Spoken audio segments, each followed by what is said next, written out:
সুপ্রিয় দর্শক শ্রোতা, ইরান এবং মার্কিন যুক্তরাষ্ট্রের যুদ্ধবিরতির মধ্যেও আমেরিকার অবৈধ সন্তান ইসরায়েলে 24 ঘন্টায় 43টি হামলা করেছে ইরানের প্রক্সি বাহিনী হিজবুল্লাহ। ইরান আবারও মার্কিন যুক্তরাষ্ট্রকে বৃদ্ধাঙ্গুল দেখিয়ে হরমুজ প্রণালী বন্ধ করে দিয়েছে। ইরানের পক্ষে সরাসরি অবস্থান নিয়েছে রাশিয়া, চীন, তুরস্ক। ইরানের কি আমেরিকার কাছে আত্মসমর্পণ করা উচিত নাকি যুদ্ধ চালিয়ে যাওয়া উচিত, এই সম্পর্কে আপনার মতবাদ কমেন্টস বক্সে লিখে জানান। এবং শুরুতে থাকবে সংবাদ শিরোনাম পরে বিস্তারিত। 24 ঘন্টায় 43টি অভিযান, ইসরায়েলি অবস্থানে হিজবুল্লাহর পাল্টা এবং বিধ্বংসী হামলা অব্যাহত। আরো বিস্তারিত জানিয়ে দেব। হরমুজ প্রণালী থেকে মার্কিন যুদ্ধজাহাজ পিছু হটার ভিডিও প্রকাশ করলো ইরানের আইআরজিসি। ইরানের বন্দর নিয়ে যুক্তরাষ্ট্রকে রাশিয়ার সতর্কবার্তা।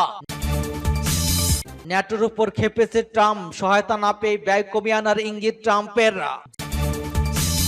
যুক্তরাষ্ট্র ইরান সংলাপে নতুন বার্তা দিল পাকিস্তান, যে কারণে ইরানের সমৃদ্ধ ইউরেনিয়াম নিতে চায় রাশিয়া। ইরানে নৌ অবরোধের হুমকি, যুক্তরাষ্ট্রকে কঠোর বার্তা দিল চীন। এবং সর্বশেষে জানিয়ে দিব, ট্রাম্পের অবরোধ উপেক্ষা করে হরমুজ প্রণালী পার হলো তেলবাহী জাহাজ। এতক্ষণ শুনছিলেন সংবাদ শিরোনাম বিস্তারিত। তবে তার আগে অনুরোধ থাকবে, এই ভিডিওতে একটি লাইক দিন এবং কমেন্টস করে জানিয়ে দিন আপনি কোন জেলা থেকে বা কোথা থেকে আমাদের সাথে যুক্ত রয়েছেন। এবং সংবাদের সর্বশেষ গুরুত্বপূর্ণ আপডেট পেতে চ্যানেলটি সাবস্ক্রাইব করে আমাদের সঙ্গেই থাকুন। ধন্যবাদ। 24 ঘন্টায় 43টি অভিযান, ইসরায়েলি অবস্থানে হিজবুল্লাহর পাল্টা বিধ্বংসী হামলা অব্যাহত। লেবাননের ইসলামী প্রতিরোধ আন্দোলন হিজবুল্লাহ ঘোষণা করেছে যে তারা গত 24 ঘন্টায় ইহুদিবাদী ইসরায়েলি অবস্থান এবং সেনা সমাবেশে কেন্দ্রগুলোতে 43টি অভিযান পরিচালনা করেছে। হিজবুল্লাহ বলেছে ওসব হামলার লক্ষ্য ছিল ইসরায়েলি সেনা সমাবেশ কেন্দ্র, সামরিক ঘাঁটিগুলো, সামরিক সাজ সরঞ্জাম এবং উত্তর ফিলিস্তিনের অবৈধ ইহুদিবাদী বসতিগুলো। এসব টার্গেট রকেট, ড্রোন এবং কামানে গুলা দিয়ে আঘাত হানেন হিজবুল্লাহর মুজাহিদরা। হিজবুল্লাহর হামলায় আওতাধীন অঞ্চলগুলো ছিল বিনতে জুবাইল, আল খিয়াম, আত-তাইবা শহর এবং কয়েকটি সেনা চৌকি এবং কিরিয়াতে সামুনা, নেহারিয়া, রাশবিন এবং আলুসিনা অধিকৃত উত্তর ফিলিস্তিনের কয়েকটি পুরনো উপশহর।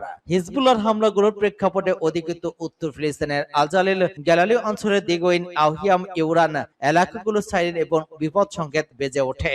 ইসরায়েলি বিক্ষিপ্ত এবং ভয়ঙ্কর হামলা বন্ধ না হওয়া পর্যন্ত হিজবুল্লাহর প্রতিশোধমূলক হামলা চালিয়ে যাবে বলে ঘোষণা করেছে। হরমুজ প্রণালী থেকে মার্কিন যুদ্ধ জাহাজের পিছু হটার ভিডিও প্রকাশ করলো আইআরজিসি। হরমুজ প্রণালীতে মার্কিন নৌবাহিনীর ডেস্ট্রয়ারের পিছু হটার একটি ভিডিও প্রকাশ করেছে ইরানি ইসলামী বিপ্লবী গার্ড বাহিনী আইআরজিসি। ভিডিওতে দাবি করা হয়েছে প্রণালীর পূর্ব অংশে আইআরজিসি নৌবাহিনীর সতর্কতার পর মার্কিন ডেস্ট্রয়ারগুলো সেখান থেকে সরে যায়। এক বিবৃতিতে আইআরজিসি জানায়, হরমুজ প্রণালী অতিক্রমের চেষ্টা করে যে কোনো সামরিক জাহাজের বিরুদ্ধে কঠোর ব্যবস্থা নেওয়া হবে। একসঙ্গে বলা হয়, নির্দিষ্ট শর্ত সাপেক্ষে শুধু বেসামরিক জাহাজগুলোকে ওই জলপথ ব্যবহার করতে দেওয়া হবে। আইআরজিসি আরো দাবি করে, মার্কিন জাহাজ হরমুজ প্রণালী অতিক্রম করেছে এবং এই ধরনের বিভিন্ন গণমাধ্যমের প্রতিবেদন সঠিক নয়। পাশাপাশি যুক্তরাষ্ট্রের সেন্ট্রাল কমান্ডের আগেও দাবি নাকচ করেছে তারা। সেখানে বলা হয়েছিল সেখানে মার্কিন নৌবাহিনীর জাহাজ প্রণালীতে প্রবেশ করে অভিযান চালিয়েছে। সূত্র প্যালেস্টাইন ক্রনিকল। ইরানের বন্দর নিয়ে যুক্তরাষ্ট্রকে রাশিয়ার সতর্কবার্তা। ইরানের বন্দরগুলোতে যুক্তরাষ্ট্রের সম্ভাব্য অবরোধ বৈশ্বিক বাজারে অস্থিরতা সৃষ্টি করতে পারে বলে সতর্ক করেছে ক্রেমলিন। রুশ প্রেসিডেন্টের কার্যালয় এক বিবৃতিতে জানায়, মার্কিন প্রেসিডেন্ট ডোনাল্ড ট্রাম্পের পরিকল্পনার বিস্তারিত এখন পুরোপুরি স্পষ্ট নয়, তবে এতে ইরান সংযুক্ত জাহাজ চলাচলে নিষেধাজ্ঞা এমনকি হরমুজ প্রণালী ঘিরে বৃহত্তর অবরোধের সম্ভাবনা তৈরি হয়েছে। রাশিয়া আরও জানিয়েছে, ইরানের সমৃদ্ধ ইউরেনিয়াম গ্রহণের তাদের প্রস্তাব এখনো কার্যকর হয়েছে, তবে এ বিষয়ে এখনো কোনো আনুষ্ঠানিক অনুরোধ পায়নি মস্কো। একই সঙ্গে অঞ্চলটিতে উত্তেজনা বাড়াতে পারে এমন পদক্ষেপ থেকে সবাইকে বিরত থাকার আহ্বান জানানো হয়েছে। এর আগে পাকিস্তানে ইসলামাবাদে যুক্তরাষ্ট্র এবং ইরানের মধ্যে দীর্ঘ আলোচনায় কোনো যুক্তরাষ্ট্র চুক্তি ছাড়াই শেষ হয়।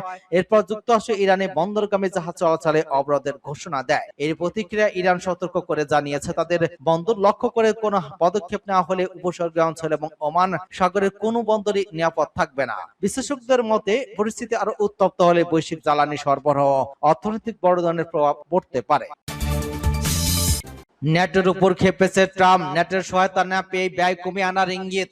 ন্যাটোতে নিজেদের ব্যয় গুরুতরভাবে পর্যালোচনা করার কথা জানিয়েছেন মার্কিন প্রেসিডেন্ট ডোনাল্ড ট্রাম্প। তার যার মানে দাঁড়ায় যুক্তরাষ্ট্র ন্যাটোতে ব্যয় কমিয়ে দিতে পারে। পশ্চিমা সামরিক শক্তির এবং জোটটির সদস্য দেশগুলো ইরান যুদ্ধে যুক্তরাষ্ট্রকে পর্যাপ্ত সহায়তা করেনি উল্লেখ করে ট্রাম্প একথা বলেছেন। ট্রাম্প দাবি করেছেন ন্যাটোতে $1 ট্রিলিয়ন খরচ হলেও এর সদস্য দেশগুলোর প্রয়োজনের সময় তাদের পাশে দাঁড়ায়নি। এখন দাঁড়াতে চাচ্ছে, তবে এখন আর কোনো হুমকি নেই। স্থানীয় সময় রোববার রাতে ফ্লোরিডা থেকে ফেরার পর ওয়াশিংটন ডিসির কাছে জয়েন্ট বেস অ্যান্ড্রুসে সাংবাদিকদের ট্রাম্প বলেন, ওরা আমাদের পাশে ছিল না, এখন তারা আসতে চায়, কিন্তু এখন আর কোনো বাস্তব হুমকি নেই। $1 ট্রিলিয়ন খরচের বিষয়টি উল্লেখ করে তিনি বলেন, আপনারা জানেন আমরা ন্যাটোর পেছনে $1 ট্রিলিয়ন খরচ করেছি মূলত রাশিয়ার বিরুদ্ধে তাদের রক্ষা করতে। আসলে ভাবলে দেখা যায় আমরা রাশিয়ার বিরুদ্ধে প্রতিরক্ষা দিচ্ছি অনেক দিন ধরেই। আমরা মনে হয়েছে বিষয়টি কিছুটা হাস্যকর, কিন্তু আমরা এজন্য $1 ট্রিলিয়ন ব্যয় করেছে আর আমরা মনে করি এটা খুব গুরুত্ব সহকারে পর্যালোচনা করা হবে। ট্রাম্প আরো বলেছেন,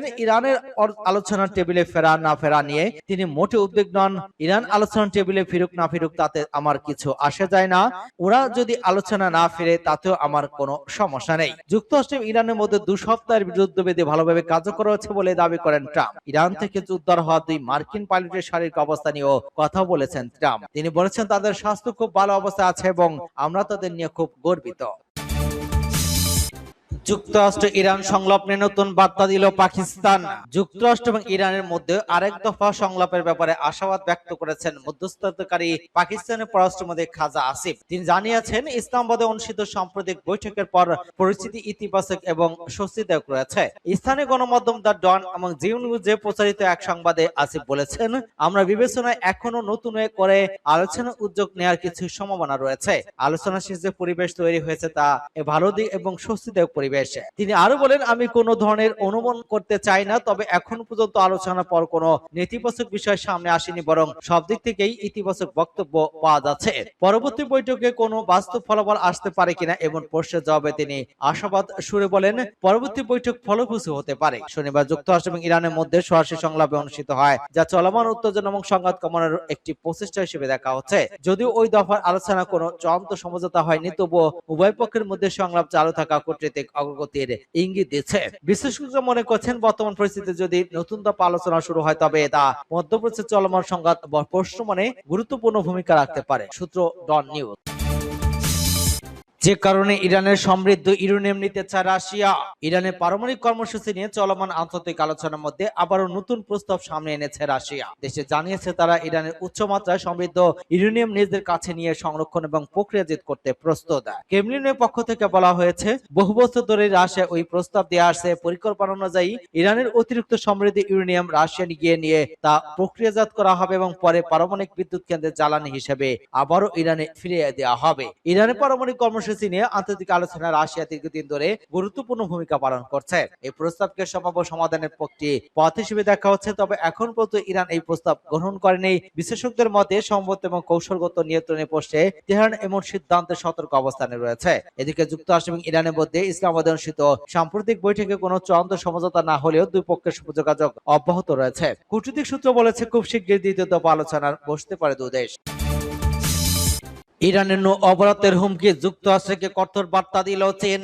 ইরানের বন্দরগুলোতে সব দিক থেকে নৌ অবরোধের হুমকি দিয়েছে যুক্তরাষ্ট্রের প্রেসিডেন্ট ডোনাল্ড ট্রাম্প। এ নিয়ে মধ্যপ্রাচ্যে নতুন করে উত্তেজনা তৈরি হয়েছে। পরিস্থিতি নিয়ন্ত্রণে সব পক্ষকে শান্ত থাকার আহ্বান জানিয়েছে চীন। হরমুজ প্রণীতে ট্রাম্পের নৌ অবরোধের হুমকির বিষয়ে এক প্রশ্নের জবাবে সোমবার চীনের পররাষ্ট্র মন্ত্রণালয়ের মুখপাত্র জিউকেন এই আহ্বান জানান। তিনি বলেন, গুরুত্বপূর্ণ এবং সামাজিক পথ নিরাপদ, স্থিতিশীল এবং বাধা মুক্ত রাখা আন্তর্জাতিক সম্প্রদায়ের সাধারণ স্বার্থ রক্ষা করে। যুক্তরাষ্ট্রের নাম উল্লেখ না করে পররাষ্ট্র মন্ত্রণালয়ের মুখপাত্র বলেন, এই সংকটের মূল কারণ হলো চলমান যুদ্ধ। ইরানের বন্দরে প্রবেশকারী সব জাহাজের উপর অবরোধ কার্যকর করতে যুক্তরাষ্ট্রের নৌবাহিনীর প্রস্তুতির মধ্যে চীন দেশটিতে শান্ত এবং সংযোগ থাকার আহ্বান জানিয়েছেন। মন্ত্রণালয়ের মুখপাত্র বলেছেন, সব পক্ষকে শান্ত এবং সংযোগ প্রদর্শন করা উচিত। জ্বালানি নিরাপত্তা এবং সরবরাহ নিশ্চিত করতে চীন সব পক্ষের প্রতি ইতিবাচক এবং গঠনমূলক ভূমিকা পালন করতে প্রস্তুত। ট্রাম্পের অবরোধ উপেক্ষা করে হরমুজ প্রণালী পার হলো তেলবাহী জাহাজ। মার্কিন প্রেসিডেন্ট ডোনাল্ড ট্রাম্পের ঘোষিত কঠোর নো অবরোধ শুরু করার কয়েক ঘন্টার মাথায় তা উপেক্ষা করে হরমুজ প্রণালী অতিক্রম করেছে একটি নিষিদ্ধ তেলবাহী ট্যাঙ্কার।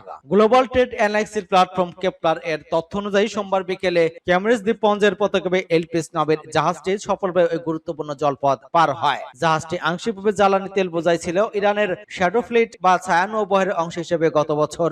এরপর উপর থেকে মার্কিন নিষেধাজ্ঞা জারি করা হয়েছিল। এলপি সফলভাবে পার হতে পারলেও অন্যান্য জাহাজের ক্ষেত্রে চিত্রটি ছিল ভিন্ন। ট্রাম্পের বেঁধে দেওয়ার সময়সীমা পার হওয়ার মাত্র 41 মিনিট পরেই বৎসনের নিবেদিত ট্যাঙ্কার ওয়াস্টিয়া হরমুজ প্রণালী পার হওয়ার চেষ্টা করে পিছু হটে। কেপলার ট্যাঙ্কি ডেটা পর্যালোচনাকে দেখা গেছে জাহাজটি তার গন্তব্য ওমান থেকে পরিবর্তন করে সংযুক্ত আমিরাতের দিকে ঘুরিয়ে নেয়। একই সময় প্রণালীটির কুইসম দ্বীপের কাছে রিচ স্টোরি নামক আরেকটি ট্যাঙ্কার সমুদ্রে অলরেডি আসতে দেখা যায়। অবরোধ কার্যকর হওয়ার পরই জাহাজটি তার স্টেজাস ড্রিফটিং হিসেবে সম্প্রচার করে, যার অর্থ হলো আপাতত তাদের যাত্রা স্থগিত রেখেছে। ট্রাম্পের ওই বিতর্কিত অবরোধকে কেন্দ্র করে হরমুজ প্রণালীতে চরম উত্তেজনা বিরাজ করছে, যেখানে একদিকে কিছু জাহাজ পিছু হটছে, অন্যদিকে নিষিদ্ধ জাহাজগুলো মার্কিন হুঁশিয়ারি উপেক্ষা করে দুঃসাহস দেখাচ্ছে।